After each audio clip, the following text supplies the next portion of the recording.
నమస్తే, నేను మీ Gopi. Welcome back to మనం టీవీ. ప్రస్తుతంతో పాటు ఆర్జే శేఖర్ భాష గారు, అదేవిధంగా ప్రముఖ అడ్వకేట్ సాయి కృష్ణ ఆజాద్ గారు ఉన్నారు. వాళ్ళతో మాట్లాడదాం. నమస్తే అండి ఇద్దరికి. నమస్తే. సో మనం చూసుకోవచ్చు, గత 2 రోజుల నుంచి మరలా ఈ లావణ్య మస్తాన్ సాయి మీ ఇష్యూ బాగా టాపిక్ వైరల్ అవుతుంది. మీడియాకి కొన్ని వీడియోలు వచ్చాయి, లావణ్య వీడియోలు. సో అవి నేను ఆ స్క్రీన్ మీద పెట్టుకొని చేయడం జరిగింది. అంతకు ముందు రోజు మీరు ఒక ఇంటర్వ్యూలో చెప్పడం జరిగింది, ఆ వీడియోలో మాట్లాడుతుంది ఒక ప్రముఖ పోలీస్ ఆఫీసర్ అని. అసలు ఎవరు ఆ పోలీస్ ఆఫీసరు? పోలీస్ ఆఫీసర్ గుప్పట్లో లావణ్య ఉంది, లావణ్య గుప్పట్లో పోలీస్ ఆఫీసర్ ఉన్నారు. అఫ్ కోర్స్ లావణ్య గుప్పట్లోనే పోలీస్ ఆఫీసర్ ఉంటాడు, దాంట్లో డౌట్ ఏముంది? దేనికి పోలీస్ ఆఫీసర్ గుప్పట్లో లావణ్య ఎందుకు ఉంటుంది? ఇప్పుడు నువ్వు ఆ కాల్ విన్నావు కదా, ఆ కాల్ ఎందుకు రికార్డ్ చేస్తారు ఎవరన్నా? బేసికల్లీ మామూలు వాళ్ళు రికార్డ్ చేయరు. ఎందుకంటే రికార్డింగ్ పెట్టుకొని రేపు నేను చెప్పిన వాడి మీద కేసు చేయకపోతే నేను ఇది బయట పెడతా, నేను చెప్పిన వాడి మీద కేసు చేయి, నేను చెప్పినట్టు చెయ్యి అని చెప్పి అతన్ని బ్లాక్మెయిల్ చేస్తుందా? సీఏని కూడా బ్లాక్మెయిల్ చేస్తున్నాను. సిఐఓ ఎవరో మరి తెలియదు అప్పట్లో. సో నేను ఎంక్వైరీ చేశా, ఎవరు ఆ మనిషి అని చెప్పి. సో రకరకాల సోర్సెస్ ద్వారా తెలుస్తున్న కొన్ని కాల్ రికార్డ్స్ వినపడతాయి. అప్పుడు నాకు కొంతమంది ఏసీపీ ఒకళ్ళని, అంటే ఆ స్టేషన్ వాళ్ళే కావక్కర్లా, ఇన్ఫ్లుయెన్స్ చేయడానికి వేరే. ఇప్పుడు పంజగుట్టలో నా మీద కేసు పెట్టించగలిగారు. పంజగుట్టలో ఏమీ లేని కేసు ఊరికి చూపించడానికి ఒక ఎఫ్ఐఆర్ వీడి మీద. అసలు ఆ రోజు లావణ్యతో మీరు నా కన్వర్సేషన్ అంటే, నీలాగా డ్రగ్ పెళ్ళని కాదు నేను, నీ మీద లుచ్చాపన్ గుర్తుందేమో, నీలాగా లుచ్చాపనులు చేయలేదు నేను అని చెప్పి అంటే, అవునా సరే చూపిస్తాను నా పవర్ ఏంటో అని చెప్పి ఆ నెక్స్ట్ రోజే ఒక 2 రోజుల్లో నా మీద ఒక ఎఫ్ఐఆర్ చేయించి అది తీసుకొచ్చి మీడియాలో చూపించి, ఇదిగోండి ఎఫ్ఐఆర్ లేదన్నావు కదా, నీ మీద అయింది ఎఫ్ఐఆర్. అంటే కావాలని చేసిన ఎఫ్ఐఆర్ అనమాట. సో ఎక్కడైనా ఏ స్టేషన్లో అయినా సరే హవా నడిపించగలిగిన ఒక మహానుభావుడు ఎవరో ఉన్నాడు, ఒక ప్రబుద్ధుడు. ఆయన కొంతమంది ఏసీపీ అని, కొంతమంది డిఐ అని, కొంతమంది సిఐ అని. మీ దగ్గర ఉన్న కాల్ రికార్డులో ఉన్నది ఎవరు? వినిపిస్తాను మీకు. వీళ్ళందరూ కూడా లావణ్య, చింటూ, లావణ్య తమ్ముడు కార్తీక్ ఏదో అన్నారు. లావణ్య తమ్ముడు అంటే కార్తీక్, ఓకే, ఇంకా కిరణ్ అని ఇంకొతను. వీళ్ళందరూ కలిసి మరి కొన్నాళ్ళ క్రితం మాట్లాడుకుంటున్నారు. శేఖర్ భాష ఎట్లా ఇవన్నీ ఆధారాలు తీసుకొస్తున్నాడు, ఎవరు ఇస్తున్నాడు, వాడిస్తున్నాడా, వీడిస్తున్నాడా, మస్తాన్ ఇస్తున్నాడా, మస్తాన్ని కూడా బెదిరించాడట, ఇది ఏదో మాట్లాడుకుంటున్నారు. మీకు కొన్ని ఆడియో కాల్స్ బయటకు వస్తా ఉన్నాయి. ఆ ఆడియో కాల్స్ మీకు ఎక్కడి నుంచి వస్తున్నాయి? Mastan Sai hard disk leak అయింది కదా. Okay, hard disk police station ఇచ్చారు కదా, లీక్ ఎట్లా అయింది? లీక్ అయ్యింది, మళ్ళీ లీక్ చేసింది ఎవరు అంటారు? కాదు మీరు విన్నారా లేదు, గమనించారా లేదు? మరి హార్డ్ డిస్క్ పోలీస్ స్టేషన్లో ఇస్తే మీడియాలోకి ఇవన్నీ ఎలా వచ్చినాయి? అదే అడుగుతుంది నేను కూడా. మరి అంతకుముందు హార్డ్ డిస్క్ ఎవరి దగ్గర ఉంది? లావణ్య దగ్గర ఉంటారు. మరి అంతే కదా, మస్తాన్ సాయి మాట్లాడిన కాల్ రికార్డింగ్స్, లావణ్య మాట్లాడిన కాల్ రికార్డింగ్స్ వాళ్ళ దగ్గర ఉండకపోతే నా దగ్గర ఎలా ఉంటాయి? సో వీళ్ళు ఏంటంటే బేసికల్ ఇందాక చెప్పాను కదా, ఎక్కడ దొరకపోతాడా, ఎప్పుడప్పుడు వీడిని బ్లాక్మెయిల్ చేసుకోపోదామా అని చెప్పి ప్రతి కాల్ రికార్డ్ చేసుకుంటారు, ఇంక్లూడింగ్ వాట్సాప్ కాల్స్. అలా రికార్డ్ చేసుకున్న కాల్స్ వీడి మీద కోపం వచ్చినప్పుడు వాడి మీద కోపం వచ్చినప్పుడు వీడియో ఎలా ఏదో బయట పెట్టుకుంటారు. ఆ క్రమంలో కొన్ని బయటకు వచ్చినాయి. మనం అడిగే తరహాలో అడిగితే అన్ని బయటకు వస్తాయి. ఓకే, కొన్నిసార్లు బెదిరించి అడగాల్సి వస్తుంది, కొన్నిసార్లు ఫ్రెండ్లీగా ఉండి అడగాల్సి వస్తుంది, ఏమైనా చేయాల్సి వస్తుంది. అంటే మాట తీరుని బట్టి మనం చాకచక్యంగా ఆధారాలు రాబట్టుకోవాలి. అంతేగాని ఇలా అడిగావు కదా, నువ్వు వాళ్ళు ఉరికిచ్చావా అంటే ఏమి రావు ఆఖరికి మన దగ్గరికి. అర్థమైందా? అవును. సామధాన దండోపాయాలు ఉపయోగించి తీసుకోవాలంటాడు. అంటే ప్రముఖులతో మాట్లాడే ఒకటి ఇచ్చుల్ని ఒక సమాజానికి చీడబట్టి ఇటువంటి డ్రగ్ పెడ్లర్లను పట్టించాలంటే మనం కొంత, అంటే డ్రగ్ పెడ్లరే కాదు, డ్రగ్ పెడ్లర్ కన్నా దారుణమైన ఏంటంటే బ్లాక్ మెయిలర్స్. ఇప్పుడు డ్రగ్ చేసుకుంటే నువ్వు పోతావు, డ్రగ్ పెడ్లింగ్ చేసి కొంతమంది పోగొడతావు. బట్ ఒక పోలీస్ ఆఫీసర్ని బ్లాక్మెయిల్ చేసి ఆయనతో అడ్డమైన కేసులన్నీ బానాయిస్తుంటే సమాజంలో మొత్తం కూడా నువ్వు హింసిస్తున్నావు. అసలు ఎవరు ఆ పోలీస్ ఆఫీసర్ అని డౌట్ అందరికి, అదే వ్యూవర్స్ కానీ మాకు కానీ, ఎవరు ఆ పోలీస్ ఆఫీసర్? సో నిన్న ఒక ప్రముఖ వ్యక్తితో, ప్రముఖ కాదు, ఒక వెరీ క్రెడిబుల్ సోర్స్, ఓకే, అతనితో మాట్లాడుతున్నప్పుడు అతను నాకు చాలా క్లియర్ కట్ ఇన్ఫర్మేషన్ ఇచ్చాడు. ఇంకో దాంట్లో సార్ అంటుంది, ఎవరా సార్? ఆయన కూడా ఇదే, ఈయనే కాదు అంటే సిఏ సార్ అండి, డిఏ అంట, సిఏ అని. ఒకప్పుడు ఈయన సిఏ అంటే లేదు, అంతకుముందు ఇంకో సిఏ ఉండేవాళ్ళు, ఇప్పుడు ప్రెసెంట్ ఉన్న సిఏ కాకుండా. ఓకే, ఆయన కూడా బాగుండేది. ఈవిడ బాగుండేది అంటే ఏమన్నా కుచ్చుకులే అంటే ఎలా అంటే ఈ మైండ్ సెట్ ఎలా ఉంటుంది అంటే ఎత్తి చూపించిద్ది, నా దగ్గర ఉంది అని, అది నీకే అని చెప్పిద్ది, ఎవరికి ఇవ్వదు. ఇప్పుడు వచ్చిన సిఐ కాదు అయితే?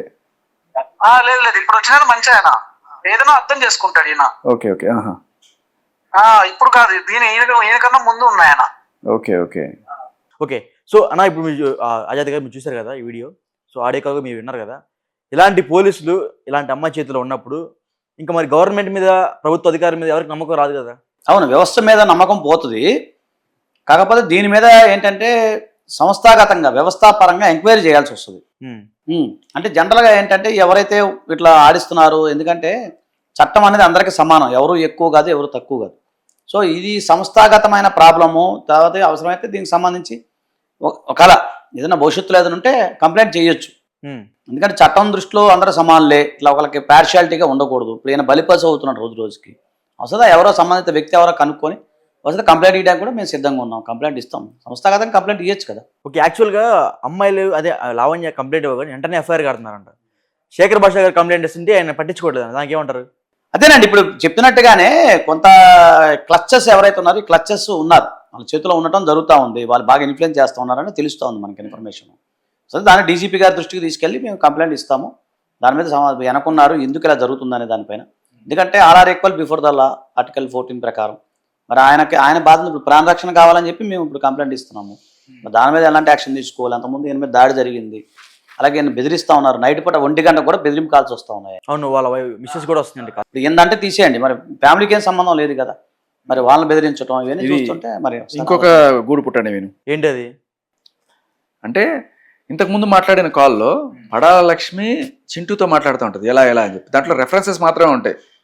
వాళ్ళ మీదకి పోద్ది, వీళ్ళ మీద పోద్ది, లావణ్య తమ్ముడు కార్తీక్ ఆల్రెడీ ఫుల్గా ఉన్నాడు కదా, రెడీగా ఉన్నాడు కొట్టడానికి, అది అంటారు కదా.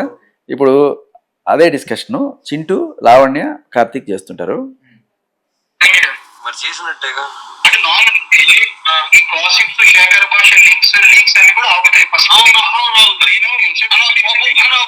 ఒక పాయింట్ చెప్తా. ఫస్ట్ కార్తీక్ నేను చెప్పని పాయింట్ ఒకటి చెప్తా. కార్తీక్ అంటే లావణ్య తమ్ముడు.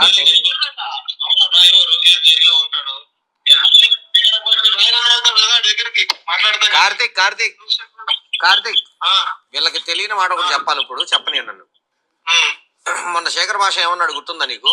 ఆల్రెడీ వాడు నాకు ఇవ్వాల్సిన ఇచ్చేశాడు, వాడు మిగిలిన ఇవ్వమంటే ఇవ్వటం లేదు, వాళ్ళు న్యూస్ లో చెప్పమంటే చెప్పటం లేదు, వాడు డబుల్ గేమ్ ఆడుతున్నాడు, ఇలాగే మాట్లాడాడు. వాడు నా కొడుకు ఈడు అని ఆడు డబుల్ గేమ్ ఆడుతున్నాడు, ఇంతే మాట్లాడాడు. మనతో గుర్తుందా?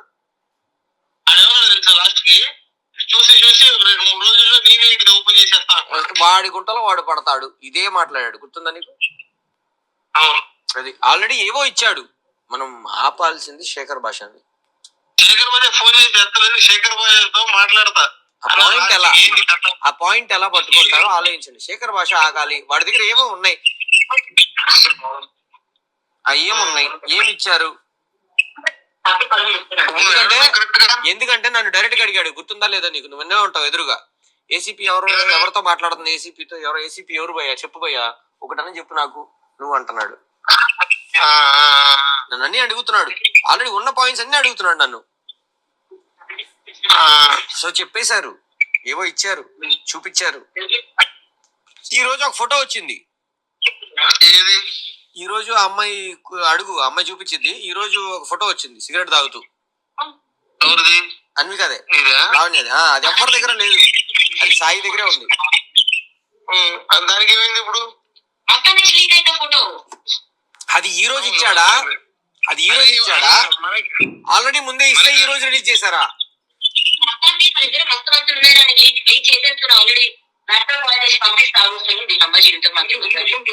ఆవేశపడద్దు, ఆ కంగారు పడద్దు, ఆవేశపడద్దు.